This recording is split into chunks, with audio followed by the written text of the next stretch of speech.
तो क्या कहलाएगा? हाइपोप्लेजिया। सेल्स नंबर घटा तो क्या कहलाएगा?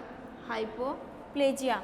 और वैसे ही आकार जो है उसकी कमी हुई आकार में, जैसे सिंपल ये नॉर्मल सेल थी, 8 सेल थी, इस साइज की थी।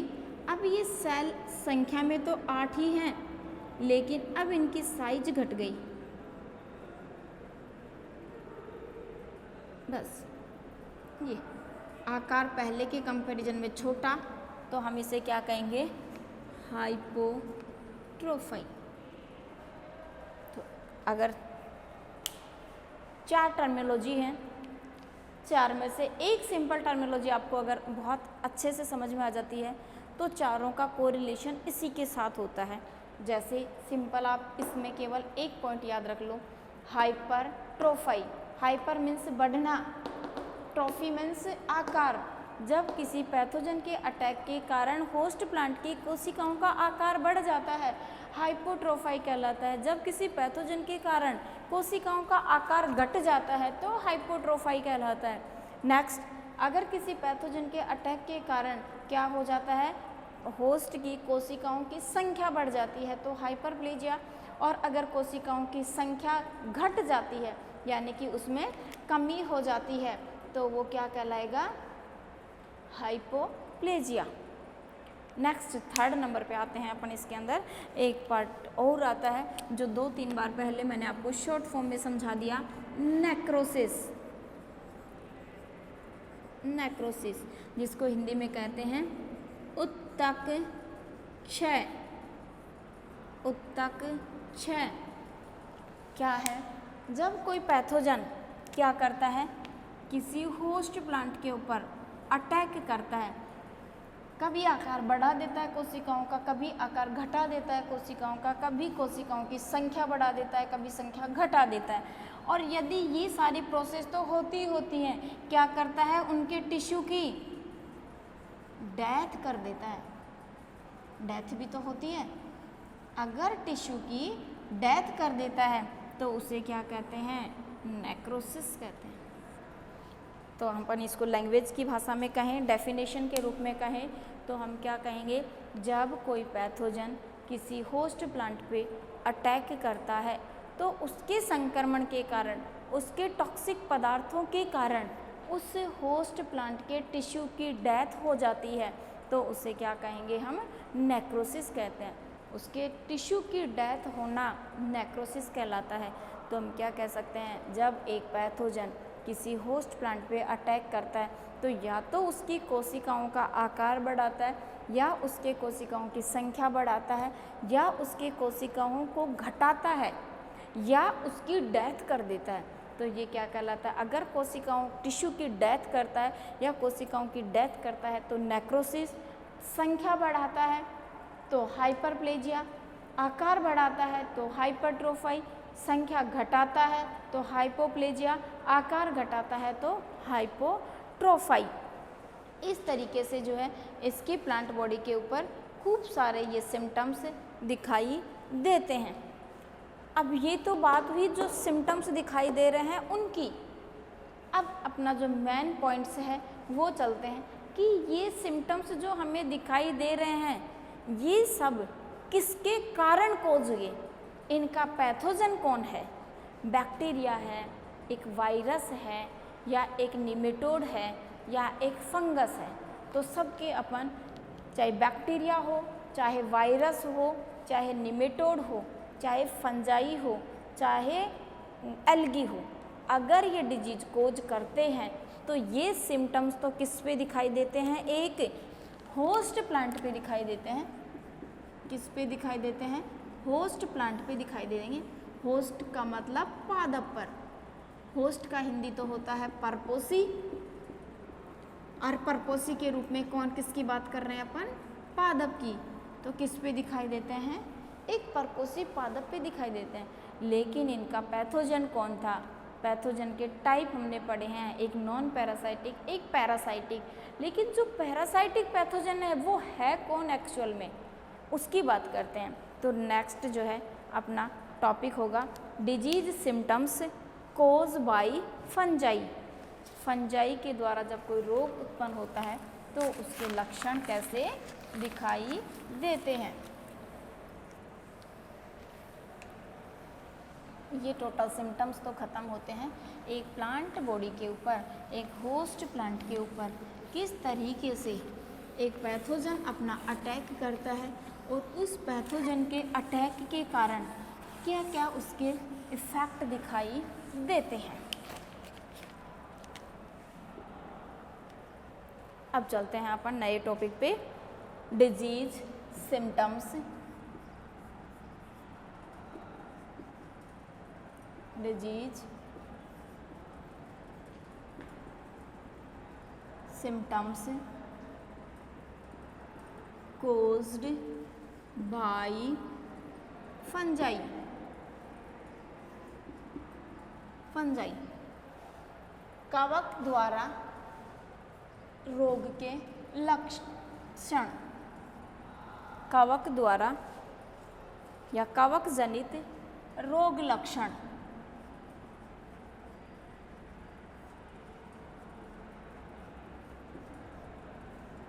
जनित रोग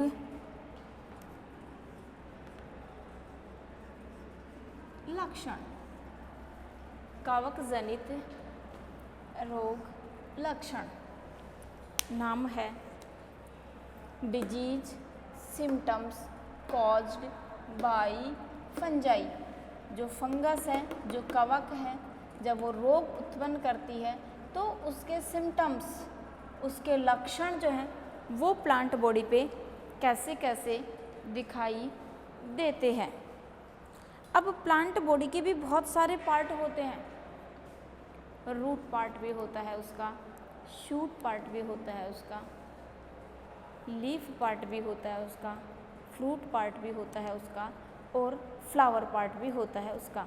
तो अपन अलग अलग पार्ट्स की अलग अलग बात करते हैं, जिसमें से फर्स्ट जो पॉइंट्स है अपना वो है लीफ क्रोल, पत्ती का मुड़ना।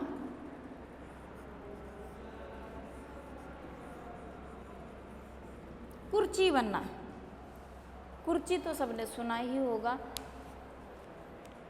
लीफ कुर्ची या कुंचन, कुंचन भी कहते हैं इसको। लीफ मानी पत्ती,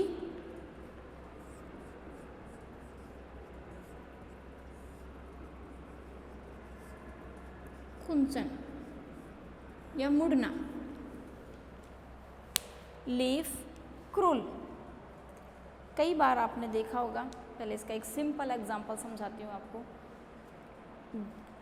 कहीं ना कहीं आपने पपीते के पेड़ देखे होंगे। पपाया के पेड़ पे किसका संक्रमण हो जाता है? फंगस का संक्रमण अगर हो जाता है, कब? वर्षा के मौसम में, बारिश के मौसम में। जब फंगस किस पे ग्रो करती है? पपीता के पेड़ पे, पपाया, पपीता के पेड़ के ऊपर बारिश के मौसम में जब एक फंगस संक्रमण करती है तो उस फंगस के संक्रमण के कारण आपने देखा होगा कि पपीते के पेड़ की पत्तियां बिल्कुल मुड़ जाती हैं, झुर्रीदार हो जाती हैं, टेढ़ी मेढ़ी होकर के वो गोल बन जाती हैं। बिल्कुल पत्तियों का गोल बनना, क्रूल होना, मुड़ना क्या कहलाता है? Leaf cruel. किसके कारण हुआ? फंगस के संक्रमण के कारण हुआ। तो आपने कई बार आपके घरों में भी किसी के पपीते के पेड़ होंगे तो आपने देखा होगा कि जैसे ही बारिश का मौसम आता है, पपीते की पेड़ों की पत्तियां जो हैं वो धीरे धीरे कुंचित हो जाती हैं, मुड़ जाती हैं वो, और वो संक्रमण अगर और तेज़ी से बढ़ता जाता है तो वो फंगस के संक्रमण के बढ़ने के कारण धीरे धीरे उन पेड़ों के अंदर जो लगने वाली पपीता होती हैं वो भी कैसी रह जाती हैं? आकार में छोटी छोटी लगने लग जाती हैं। पूरे पपीता के जो इतने चौड़े पत्तियाँ होती हैं वो सारी सिकुड़ करके बिल्कुल गोल बन जाती है। और अगर आपने जिन पेड़ों की पत्तियाँ बिल्कुल क्रूल हो गई, अगर आपने उन पेड़ों को नहीं हटाया या उनकी जो क्रूल हुई पत्तियाँ हैं अगर आपने उनको सेपरेट नहीं किया प्लांट से, तो उस पपीते के पेड़ के आसपास अगर और पपीता के पेड़ हैं तो वो भी सारे क्या हो जाते हैं? उनसे संक्रमित हो जाते हैं। जैसे एक पेड़ है उसमें संक्रमण हुआ और अगर आपने उस चीज़ को इग्नोर किया तो दूसरे जो पपीता के पेड़ हैं वो भी धीरे धीरे क्या हो जाते हैं, उनसे संक्रमित हो जाते हैं और वो संक्रमण जो है वो धीरे धीरे आसपास जितने भी प्लांट होते हैं सब में बढ़ जाता है। और अगर आपने पपीते के पेड़ नहीं है, कोई दूसरे प्लांट हैं और धीरे धीरे वो संक्रमण बढ़ता गया तो वो क्या करता है, फिर दूसरे प्लांट की जो लीफ होती हैं उनको भी क्या करेगा, वो संक्रमित कर देगा। यानी कि फंगस के कारण एक प्लांट के संक्रमण से फंगस के वर्षा के मौसम में या किसी दूसरे नमी वाले मौसम में या सर्दियों के मौसम में जब प्लांट को कम धूप मिलती है और एक बार फंगस का संक्रमण हो जाता है तो प्लांट की लीफ धीरे धीरे मुड़ना स्टार्ट हो जाती है। अब ये रोग सबसे ज़्यादा किस में दिखाई देता है, हमें पपाया में दिखाई देता है, पपीता में दिखाई देता है।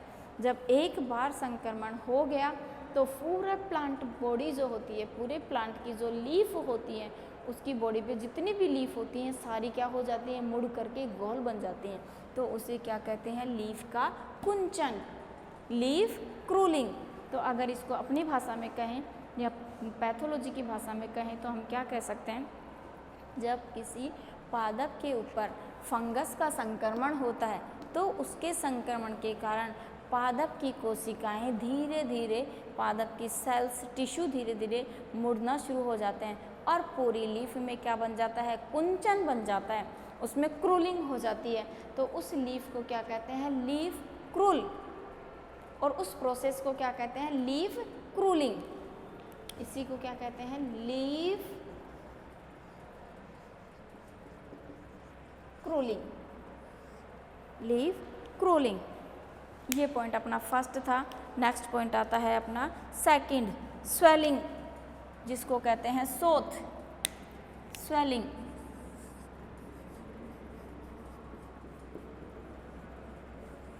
स्वेलिंग इसको हिंदी में कहते हैं सोथ या सोथन, सोथन, थैल बोलते हैं इसको, सोथन, सोथ या सोथन, स्वेलिंग। जब फंगस क्या करती है, अपना संक्रमण करती है तो उसके संक्रमण से धीरे धीरे क्या होने लग जाती है, पादपों की जो कोशिकाएं होती हैं वो आकार में बढ़ने लग जाती हैं और जब वो आकार में बढ़ती हैं तो वो आकार बढ़ने के कारण कैसी दिखाई देती है, सूजन के रूप में, स्वेलिंग के रूप में हमें दिखाई देती है। इसका सबसे बेस्ट एग्जाम्पल होता है अपने जो गाँवों के अंदर खेजड़ी का प्लांट होता है जिसका बॉटनिकल नेम होता है प्रोसोपिस सिनेरेरिया। तो खेजड़ी के पादप के आपने लीफ जो है वो देखी होंगी कि उनकी लीफ के ऊपर छोटी छोटी गांठें जैसी बारीक बारीक वो गांठें बन जाती हैं। क्यों बनती हैं वो, अभी मैंने आपको जो है कुछ टाइम पहले ही आपको एक टर्मिनोलॉजी समझाई थी, हाइपरप्लेजिया और हाइपरट्रोफाई। यानी कि हाइपरप्लेजिया और हाइपरट्रॉफी के कारण, कोशिकाओं के आकार के बढ़ने के कारण और कोशिकाओं की संख्या बढ़ने के कारण उसमें एक अतिवृद्धि उत्पन्न हो जाती है, आउटग्रोथ उत्पन्न हो जाती है। और वो आउटग्रोथ किसके रूप में दिखाई देती है, एक स्वेलिंग के रूप में, एक सूजन के रूप में। लेकिन पैथोलॉजी की भाषा में इस स्वेलिंग को सूजन नहीं कहते, पैथोलॉजी की भाषा में इसे सोथन कहते हैं। क्या कहते हैं इसको, सोथन। जैसे ही प्लांट्स के ऊपर कौन से सिम्टम्स होंगे, फंगस जब अपना संक्रमण करेगी ये फंगस, तो इस प्लांट की लीफ पर या दूसरे बॉडी पार्ट पर क्या संक्रमण होगा, हाइपरट्रॉफी, अतिवृद्धि,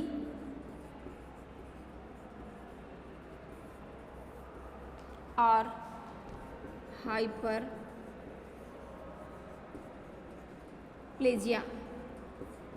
यानी कि अतिवर्धन, अतिवर्धन। तो एक हाइपरट्रॉफी और एक हाइपरप्लेजिया के कारण लीफ की जो सेल्स होती हैं उनके ऊपर क्या दिखाई देगा, शोथन दिखाई देगा। वो कोशिकाएं आकार में क्या हो जाएंगी, बढ़ जाएंगी। आकार में, उसके साइज में बढ़ने के कारण धीरे धीरे क्या होने लग जाता है, उसके अंदर उनकी लीफ के ऊपर एक छोटी गांठ-नुमी संरचना दिखाई देने लग जाती है और जो क्या कहलाती है, स्वेलिंग कहलाती है। नेक्स्ट जो अपना आता है इसमें पॉइंट, वो आता है elongated node, third point.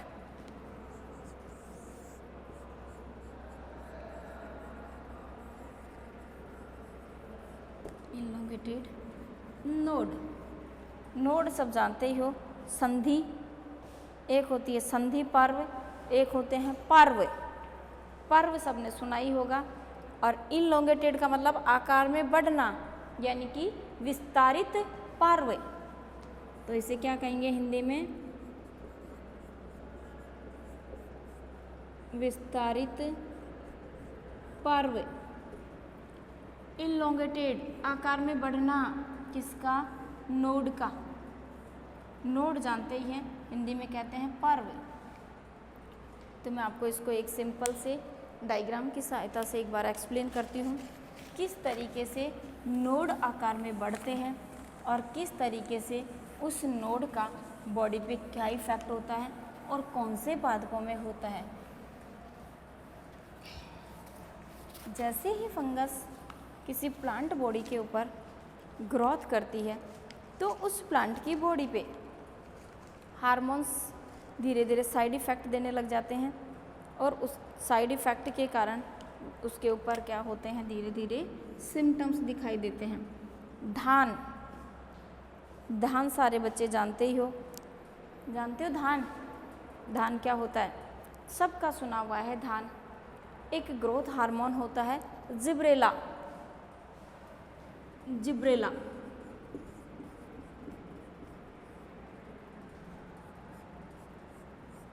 Gibberella किसके ऊपर? धान पे। धान, जिब्रेलिन हार्मोन की खोज यहीं से हुई थी। जो आप बीएससी सेकेंड ईयर में एक हार्मोन्स आता है जिब्रेलिन हार्मोन, उस जिब्रेलिन हार्मोन की जो खोज है वो यहीं से हुई थी।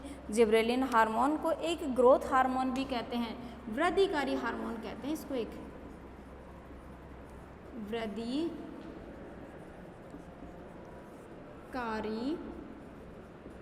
हार्मोन, जो आप नेक्स्ट क्लास में पढ़ोगे जिब्रेलिन के नाम से। इस जिब्रेलिन हार्मोन को सबसे पहले किस में खोजा गया था? धान में ही खोजा गया था इसको, जिब्रेला को। इस जिब्रेला से ही क्या बनता है? जिब्रेलिन हार्मोन बनता है। जिब्रेलिन हार्मोन कैसा हार्मोन है ये? वृद्धिकारी हार्मोन, यानी कि किसको बढ़ाएगा?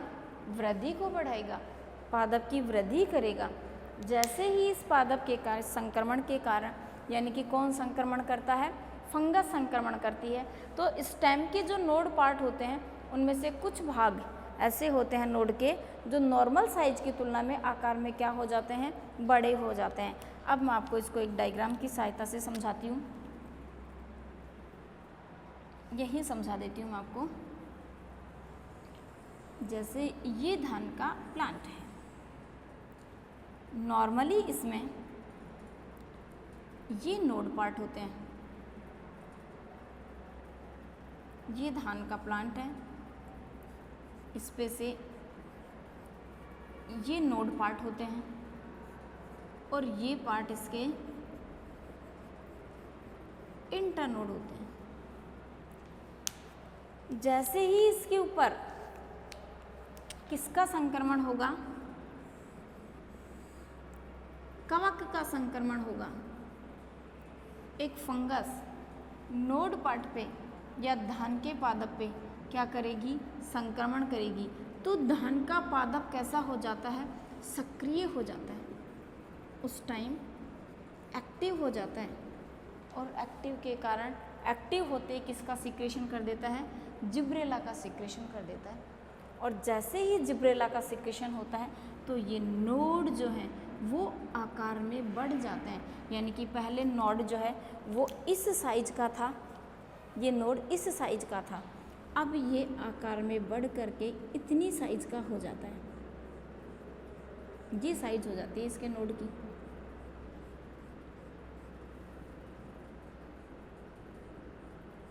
ये साइज हो जाती है नोड की। जैसे ही नोड का आकार बढ़ता है तो इंटर नोड का आकार क्या हो जाता है? छोटा रह जाता है। और ये आकार किसके संक्रमण से बढ़ा? एक कवक के संक्रमण से बढ़ा। कि एक कवक ने जैसे ही धान के प्लांट पे संक्रमण किया तो धान के प्लांट्स की बॉडी में जो हार्मोन्स थे वो सक्रिय स्टेज में, एक्टिव स्टेज में आ जाते हैं। और जिब्रेला क्या करता है, बॉडी के अंदर जो हार्मोन होता है जिब्रेला, वो आकार जो है बढ़ जाता है। और जैसे ही जिब्रेलिन बढ़ता है उसकी बॉडी में, तो क्या करता है, नोड पार्ट का आकार बढ़ने लग जाता है। इसलिए इसका नाम क्या रखा जाता है, सिम्टम्स का, इलॉन्गेटेड नोड, यानी कि विस्तारित पर्व। किसका आकार बढ़ा, पर्व का आकार बढ़ा, नोड का आकार बढ़ा। कुछ सिम्टम्स और हैं जिनके लिए अपन नेक्स्ट क्लास में देखेंगे। आज के टॉपिक के लिए इतना ही है, जिसमें आपको मैंने डिजीज़ फंगस के सिम्टम्स समझाए। वैसे ही डिजीज़ को कोज करने वाले सिम्टम्स फंगस के अलावा बैक्टीरिया के भी होंगे, वायरस के भी होंगे, एक निमेटोड के भी होंगे, फाइटोप्लाज्मा के भी होंगे, सबके सिम्टम्स आएंगे। जिनमें से 3 सिम्टम्स, लीफ का क्रूल होना, लीफ पर स्वेलिंग आना, नोड का आकार में बढ़ना, इनलॉन्गेटेड नोड होना, स्वेलिंग आना, लीफ के अंदर कुंचन उत्पन्न होना, ये 3 सिम्टम्स मैंने आपको एक्सप्लेन किए हैं। और तीनों के सिम्टम्स जो हैं वो अलग अलग बॉडी पार्ट पे अलग अलग तरीके से दिखाई देते हैं। जैसे लीफ क्रूलिंग लीफ पे दिखाई देती है, स्वेलिंग जो है वो लीफ पे भी हो सकती है और शूट पार्ट पे भी हो सकती है, यानी कि दोनों पे हो सकती है। इनलॉन्गेटेड नोड जो है वो केवल उसके स्टेम पार्ट पे होगी, उसकी लीफ पार्ट पे नहीं होगी। तो नेक्स्ट बच्चों, नेक्स्ट जो इसके सिम्टम्स और हैं, कुछ सिम्टम्स जिनका डिस्कशन जो है अपन नेक्स्ट एपिसोड में करते हैं। आज की क्लास के लिए इतना ही काफ़ी है।